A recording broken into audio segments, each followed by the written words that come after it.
Good morning, ladies and gentlemen. It's my pleasure to welcome you at the press conference today about a very attractive transport package. You have received the press materials under embargo.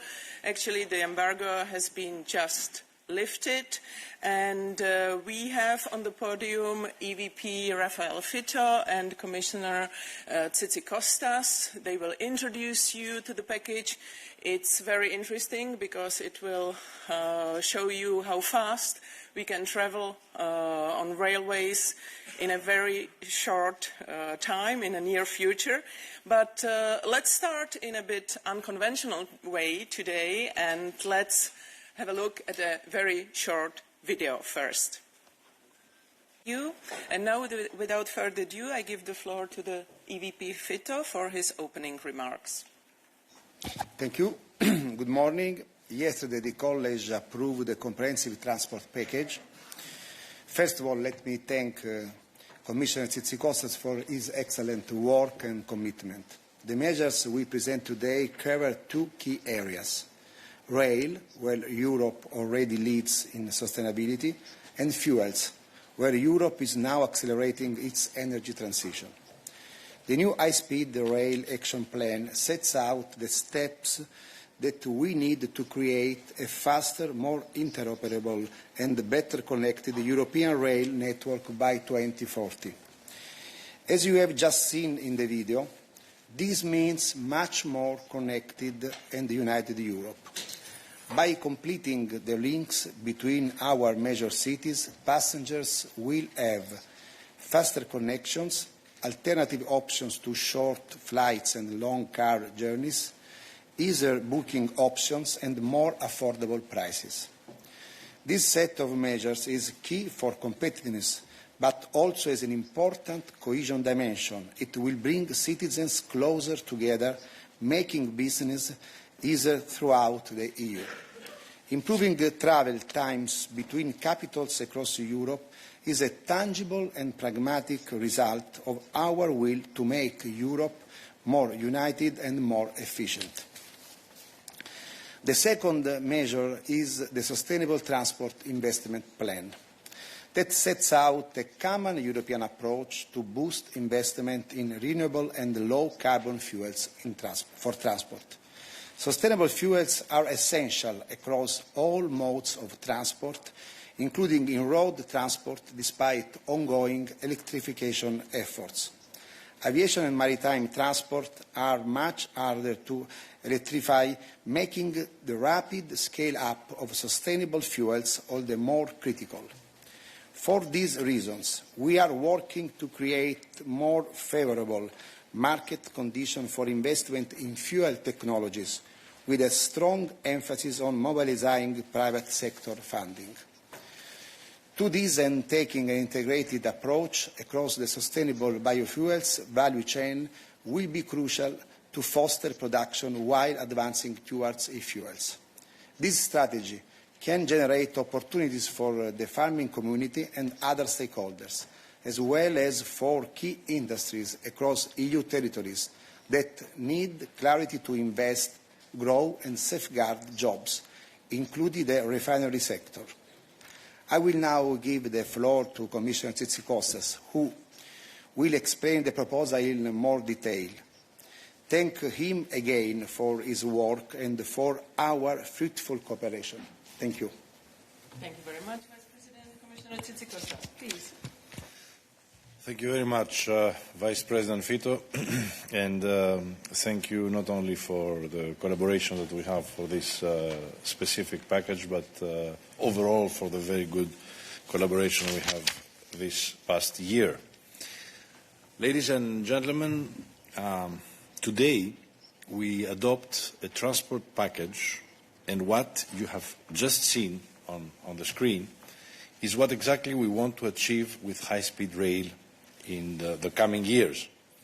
Both this plan and the Sustainable Transport Investment Plan are guided by two principles: competitiveness and sustainability.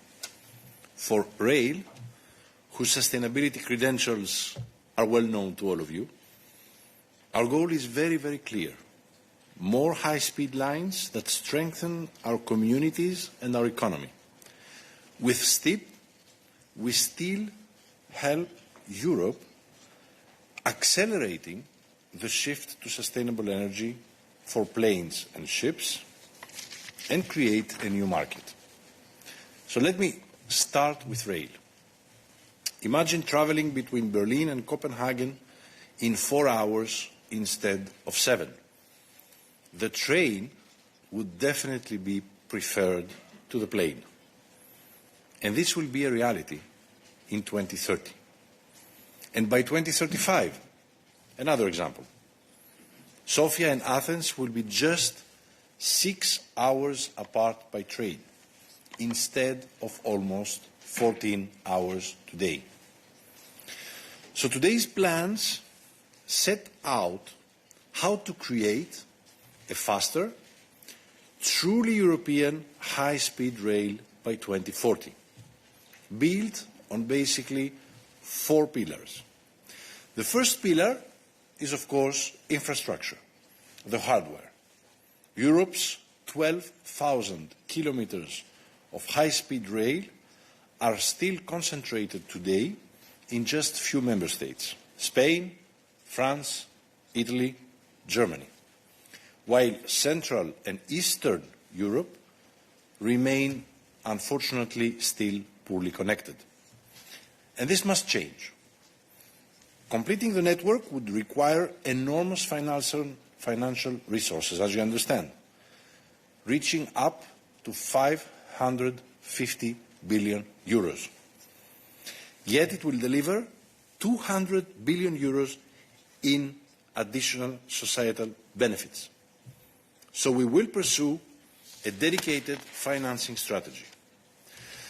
Our high-speed trains also need to operate with a common digital infrastructure, the European Rail Traffic Management System, ERTMS. Its full deployment will not only enhance competitiveness and interoperability, but above all, safety. Now, the second pillar is a conducive regulatory framework, what we call the software. We will propose legislation to improve cross-border rail ticketing and booking systems. It's coming at the beginning of 26, making it easier for passengers to plan and book seamless cross-border journeys just with one click. We will support the development of a second-hand market for coaches and carriages and fund research together with the industry into next-generation high-speed rolling stock. Infrastructure managers will also need to cooperate more closely, which is not happening today, to provide predictable and attractive cross-border capacity for long-distance services. Third, we need to support our rail supply industry. We are world leaders in rail technology, but production cannot keep up with demand today. Ordering a new train means waiting for 4 to 6 years. Meanwhile, global competitors are improving fast. And we cannot afford to lose another strategic industry to Asia. We will therefore review public procurement rules next year and encourage our industry to produce more standardized high-speed trains, enabling faster, cheaper production with lower maintenance cost. And of course, the final pillar, the fourth pillar, is governance. We need to strengthen our coordinating role. We will make greater use of our 10T coordinators, elevate to the political level the expert group on the competitiveness of the rail supply industry, and, very important, strengthen the role of ERA. Ladies and gentlemen, the second initiative adopted, which I present today, is the Sustainable Transport Investment Plan, STIP, which sets out an EU approach to boosting investment in renewable and low-carbon fuels. for the aviation and for the maritime sectors. These sectors are the ones who depend almost entirely on fossil fuels and sustainable fuels, and it's the only viable solution if we want to decarbonize them. But STEEP is not only about decarbonization. It is equally about Europe's energy security, strategic autonomy, and industrial competitiveness. To meet the EU sustainable fuel targets under the ReFuelEU Aviation and FuelEU Maritime regulations, Europe needs to produce around 20 million tons of sustainable fuels, biofuels and e-fuels by 2035. 20 million tons. Yet, today, the regulatory obligations are not enough to trigger the investment we need to reach this goal. And we face a clear market failure. Despite Europe having the largest project pipeline ready for e-fuel production, investors hesitate to take final investment decisions. Sustainable fuels currently cost 2 to 10 more times than conventional fuels and require massive capital investments. There is also a mismatch between the needs of the fuel producers and the needs of off-takers, like airlines or shipping companies. As the world races to meet international demand for cleaner fuels, this is an opportunity for Europe to move ahead of competitors and secure the economic benefits of being a clean energy leader. But to scale up the production of renewable and low-carbon fuels, we need 100 billion euros for investment by 2035, and we need it fast. There's no time to lose. Most of this is expected to come from the private sector, but it is not yet happening, and certainly not at the pace required or at the pace that we would want. The STEEP, therefore, sends a clear signal to investors. Our targets are stable, and the Commission will support the sector throughout the transition. The next 2 years are important. Investment decisions and construction must start by 2027, or we will miss the 2030 targets. It's as simple as that. So STEEP will therefore focus on the short and the medium-term measures. In the short term, STEEP will mobilise all the resources under current EU funding programmes, like the Innovation Fund, Horizon Europe, InvestEU, amounting to at least 2.9 billion euros of EU support for sustainable fuels. In addition, together with the Member States, we will launch an ESAF Early Movers Coalition pilot project to mobilise at least 500 million euros for synthetic fuel projects. This is very important. We will establish an EU mechanism to connect fuel producers with buyers, to support revenue certainty while de-risking investments. We will also explore how the EU ETS mechanism can further support aviation and maritime sectors, which is something that I feel very, very strongly about. But STEEP is not only about investment and funding. It also proposes a broad set of actions on the regulatory simplification and streamlining. And we will also strengthen international partnerships to boost global production of sustainable fuels, while ensuring at the same time fair competition for EU producers and users. In conclusion, ladies and gentlemen, today's transport package will drive innovation and investment, connectivity and autonomy, while at the same time creating the resilient and cutting-edge transport system that Europeans want and deserve. Thank you. Thank you very much. Now we can open the floor for your questions. I would just like to flag that we would like to stick to the topic of the press conference. Obviously, commissioners can answer your questions if they decide so, but this package is interesting and important enough to give it an attention. Yes, please, there on the left. Hi, Marcello Campo from Italian news agency ANSA. Now, you talk about this. I don't know if it's working. Yes, sorry. If we have a plane ticket, we go to Sky Scanner and we find all information. We can imagine something like this also with train. You talk about something, but if you can have more detail. Thank you. This is for Commissioner Tzitzikostas. Yes, indeed. That's the goal.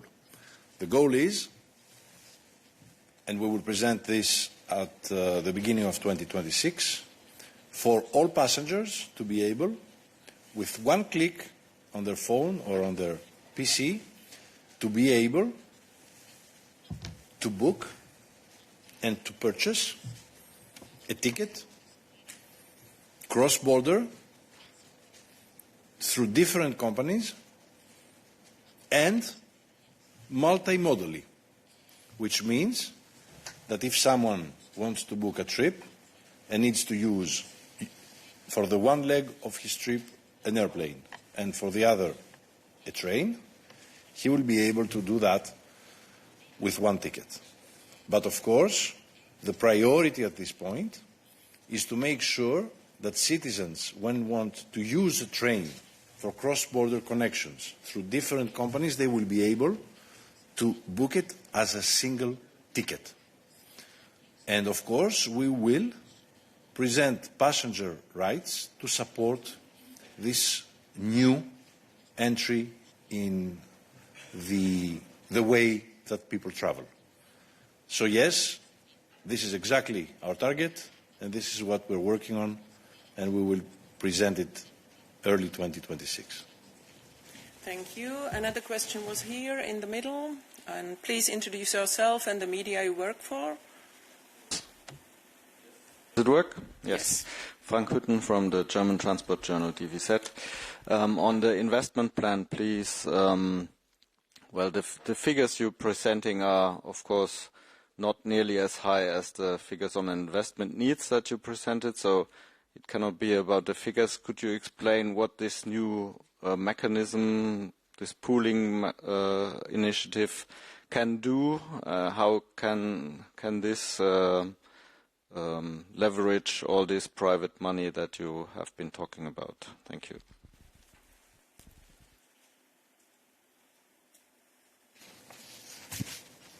Commissioner, would you like to elaborate? You want to say something? Please.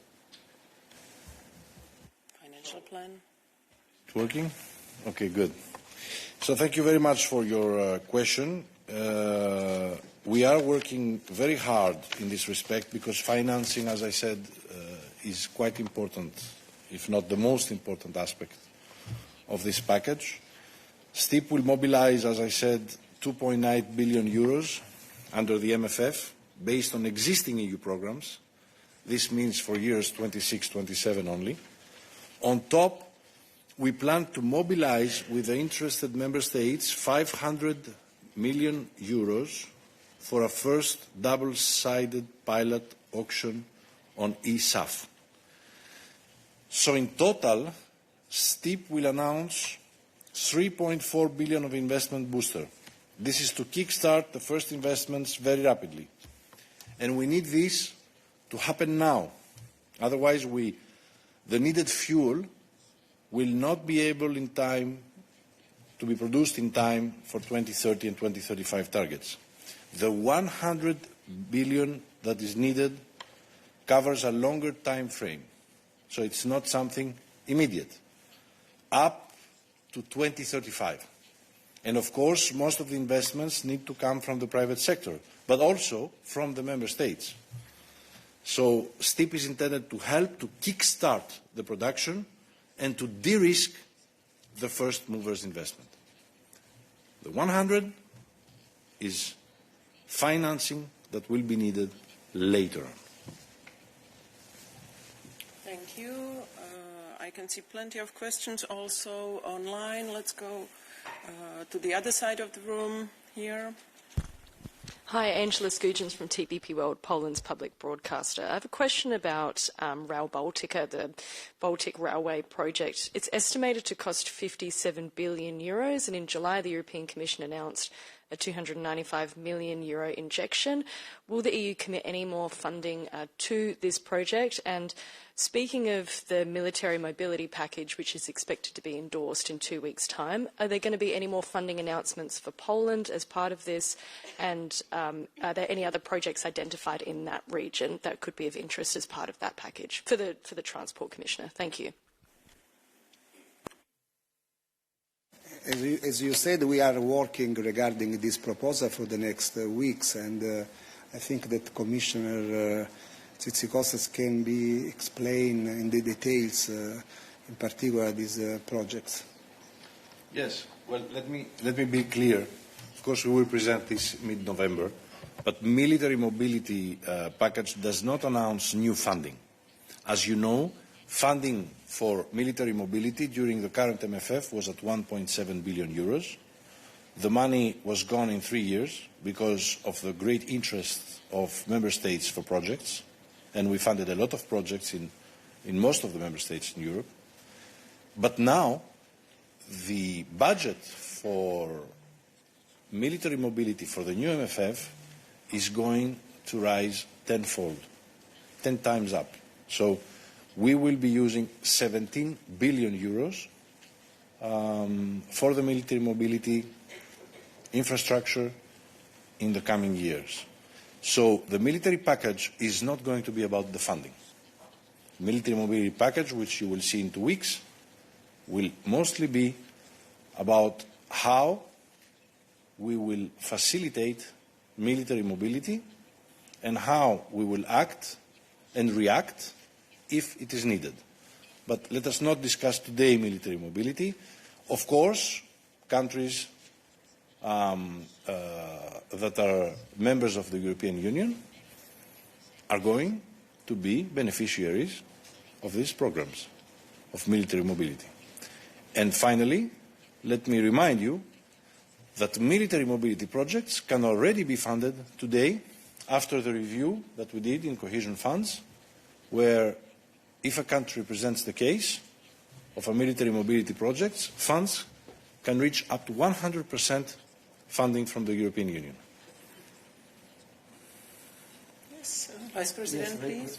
Regarding the midterm review of cohesion, it is important to remember that we closed the procedure in September. We are waiting the proposal from the member states and the regions, and we'll see how it's possible to move some resources, not for military, but for dual use. As you know, this is clear in the proposal, and I know that several member states are presenting the proposals in this direction, and in a few weeks, in the coming weeks, I think that it will be possible to have a clear idea regarding these opportunities.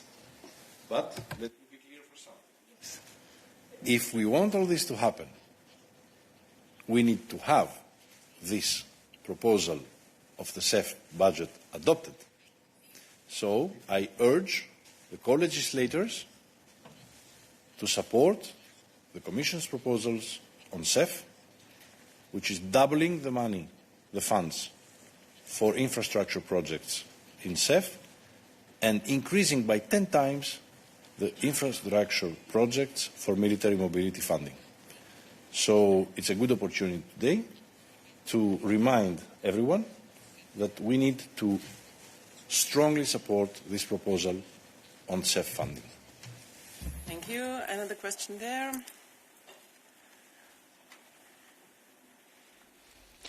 Thank you, Eva, for the floor. Alexandra Voudouri with Kathimerini Greece. I will take the rare opportunity to ask my question in Greek, if I may, to Commissioner Tzitzikostas.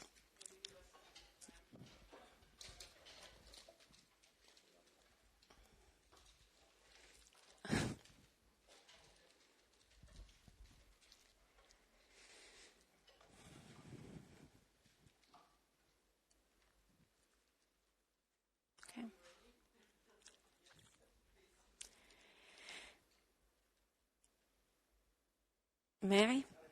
Okay. Κύριε Επίτροπε, καλημέρα.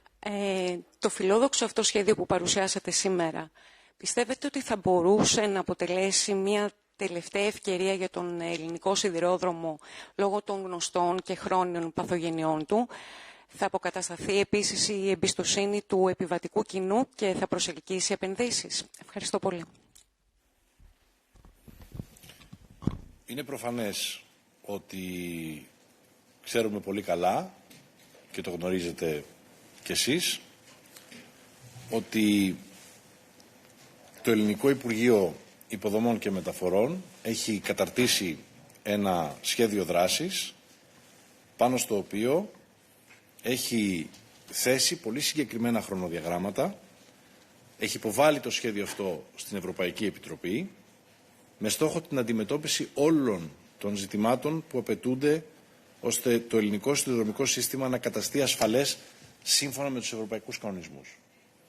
Γιατί όπως ξέρετε, από τις πρώτες εβδομάδες ανάληψης των καθηκόντων μου και αφού πρώτα ενημερώθηκα από τις αρμόδιες υπηρεσίες της Κομισιόν για την κατάσταση στον ελληνικό σιδηρόδρομο, ξεκίνησα διαδικασία παραβίασης των ευρωπαϊκών κανονισμών από την Ελλάδα και έτσι λοιπόν τώρα παρακολουθούμε ως Κομισιόν πολύ στενά την εξέλιξη και βέβαια την πρόοδο που σημειώνεται με βάση το σχέδιο δράσης που έχει υποβάλει το Υπουργείο Υποδομών και Μεταφορών στην Κομισιόν.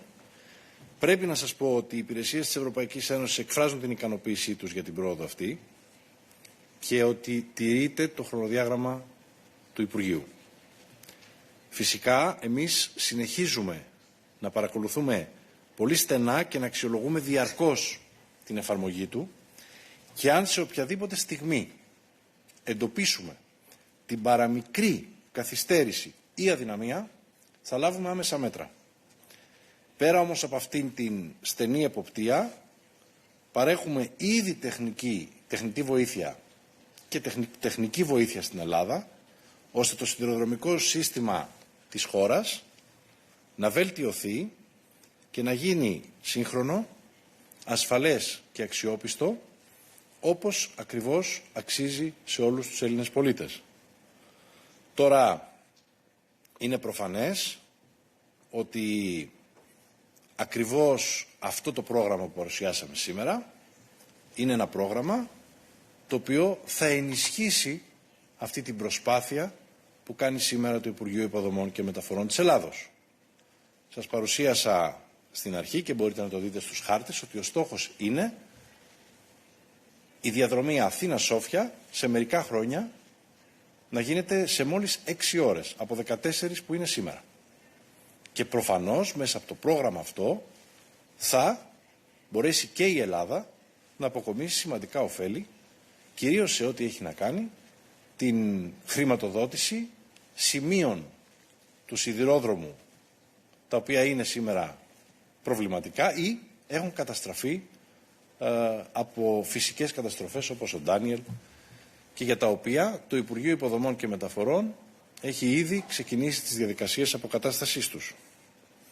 Η Ελλάδα λοιπόν θα ωφεληθεί από τις σημαντικές αυτές νέες επενδύσεις με τον αυξημένο προϋπολογισμό του μηχανισμού ΣΕΦ, το ΕΣΠΑ Μεταφορών και Υποδομών όπως το λέμε στην Ελλάδα, και τη νέα συμφωνία αυτήν για τις σιδηροδρομικές υψηλές ταχύτητες που πρόκειται να υπογραφεί, η Ελλάδα μπορεί να προσελκύσει ευρωπαϊκή και ιδιωτική χρηματοδότηση για σύγχρονες ανθεκτικές και κλιματικές προκλήσεις που υπάρχουν στις υποδομές, από την αποκατάσταση κατεστραμμένων γραμμών, όπως σας είπα, έως τον εξυγχρονισμό βασικών αξώνων βορρά-νότου.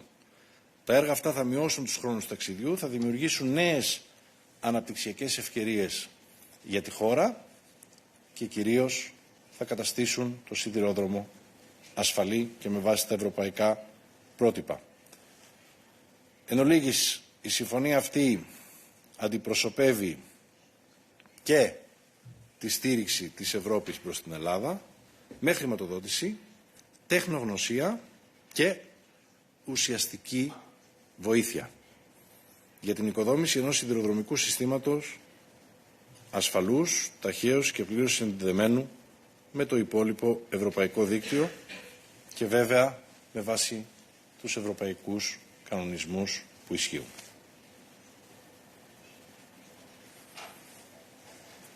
Thank you. I would like to take one question online now. It's Anna from LUSA. Anna, can you hear us? Yes, can you hear me? Yes, and we see you. Perfect. Yes. Perfect. Thank you so much. Hi, good morning. Ana Martinez of the Portuguese Association Salusa.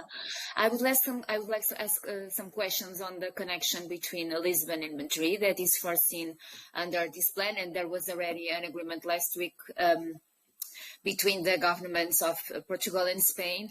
Why does the Commission think that this project will now go ahead, take into account is being discussed for so many years? Second, the Commission has already mobilized around 200 million euros for Portugal, and how much more can it mobilize? And the third question that I have, given the competition between the trains and airplanes, how can these type of tickets or these type of connections compete with the low-cost airlines? And do you have some studies on these? Do you have in mind like an affordable ticket price? Thank you so much. Yeah, we have talked already about the tickets, but maybe we can start with Madrid-Lisbon railway. Yes. Well, as you know, Madrid-Lisbon will be a reality within the next coming years. And as you can see from the map and the efforts that we are undertaking from the very beginning of this mandate, we need to make sure that the single market functions well and that Europe is truly united, which means that I'm in constant discussions with ministers of transport and infrastructure in France, Spain and Portugal to make sure that the Iberian continent will be well connected by rail and road in the coming years. Having said that, of course, what is very important, and I need to stress it again, is to make sure that we have adequate funding. In order for this to happen, we need the proposal of the Commission to be adopted on the new MFF. Because as you know, all this line that you described in the Iberic Peninsula is on the TEN-T corridors. And of course, affordability, to answer your last question, is, as you know very well, brought by competition. And so if we present to the people fast trains, well connected, connecting many cities and capitals across Europe with a way to go somewhere fast and safely, rest assured that citizens will definitely choose train over any other means of transport. But we are not here to create obstacles to some transport modes. We are here to incentivize others to make the difference for Europe, for our climate, but also for our economy and for transport in the EU. Thank you. Next question was there in the middle. Thank you. Vibor Vlajnic, Croatian Radio Television. So obviously I'm interested in the part of the plan regarding Croatia and Croatian railways. I see on the map that Zagreb-Budapest line will be plans to be reduced from 6 hours to 4 hours and 15 minutes travel time. So in practical terms, what do you expect to see, especially in Croatia, to achieve that goal? Thank you. Before Commissioner answers, I can also refer you to our press materials where you have country specifics and where you have exactly which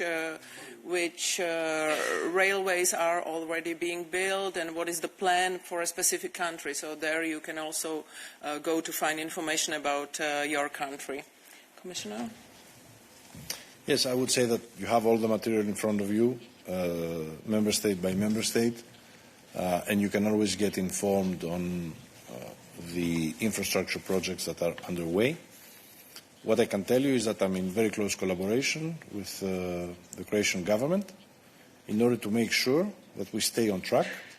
And this, by the way, is what I do every day with all 27 member states ministers on transport and infrastructure, to make sure that we avoid delays, that we move fast, and that we deliver the high-speed rail on time, just as is indicated on the material you have and the maps that we showed you.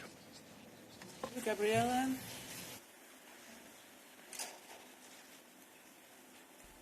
Thank you, Eva. Gabriele Rosana, Il Messaggero, Italian newspaper. It's not as rare as an occasion as with the Greek language, but I will also take advantage of having the interpreters in the room, so I will ask my question in Italian. I would like to say that we interpret to 20 languages and take the opportunity to thank to our interpreters, and now we are ready for your question. Thank you. Vicepresidente Fitto, abbiamo parlato di vari paesi, di vari collegamenti ferroviari, se può dirci qualcosa anche in particolare su quelli che riguardano l'Italia in questo piano che presentate oggi, e una seconda domanda sulla competitività e i trasporti.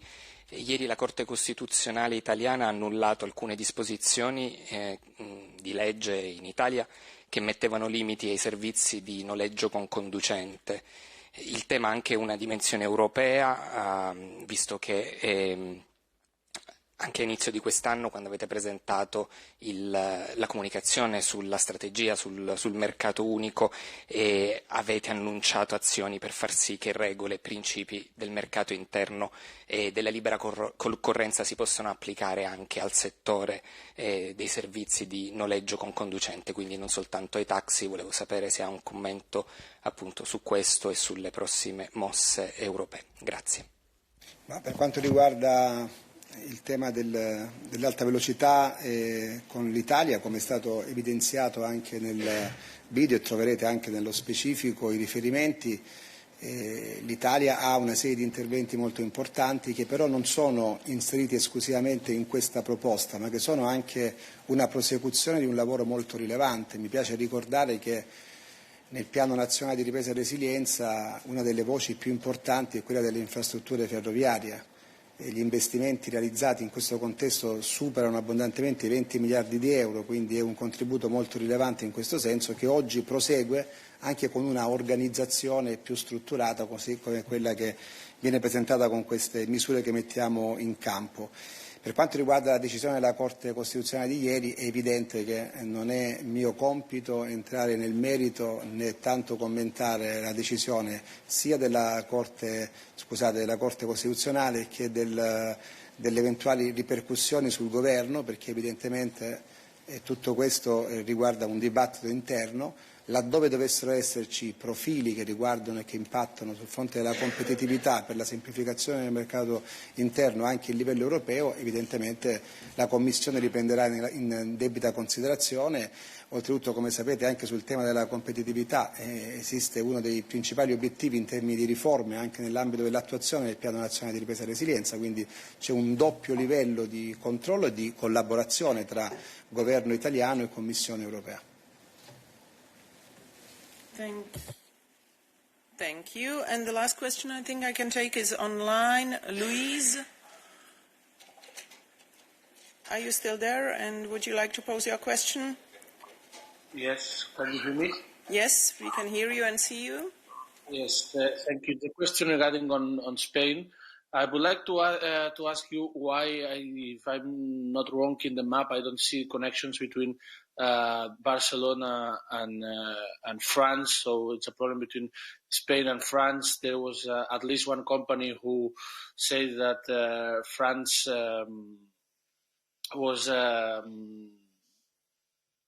Spain was asking for better connection between France and Spain. So my question is why you ignore Barcelona in this roadmap, and if do you think that it exists a bottleneck between France and Spain? Thank you. In the border. I didn't hear the last part. What was it? The border? Bottlenecks, if there are any bottlenecks. No, we don't forget, rest assured, any of our beautiful city in Europe. But today we presented the connections between capitals. But all major cities will be included, including, of course, Barcelona. We presented the core network at this point. But what is important, and that I want to stress out, is that I'm working very hard with the Minister of Infrastructure and Transport of France and Spain, both friends and both great politicians, in order to lift the bottlenecks in the borders between Spain and France. And very soon, we are planning a visit at the border with the two ministers. So I want to ask you for a little patience, and I hope that in the near future, in the very near future, we will have good news on that, on this respect. Thank you. Thank you. I said this was the last question, but Agence Europe, Damiani, he asked for a clarification in chat. Damiani, are you able to ask online, or do you want me to read your question? You say you have some problems with the connection. So this is for Commissioner Tzitzikostas. He mentioned the cooperation between infrastructure managers as a pillar. Is this proposal linked to the file about rail capacities? If yes, to what extent? Would you like to clarify, Commissioner? Mm-hmm. This is a very valuable question, of course, and I will respond with one word. Yes, it is linked. So this is very clear. And so what I want to just stress out is that we need strong cooperation and easier access to cross-border infrastructure, and that's exactly where this comes in. And that's how we are going to work in the coming years. Thank you. Thank you very much. Huge thanks to our speakers. Thank you for your attention. This closes our presser today. We still offer you a technical briefing in the afternoon on COP30, so you are welcomed to come. The timing will be probably a bit changed, so follow our usual channels where we keep you informed. I wish you a great day.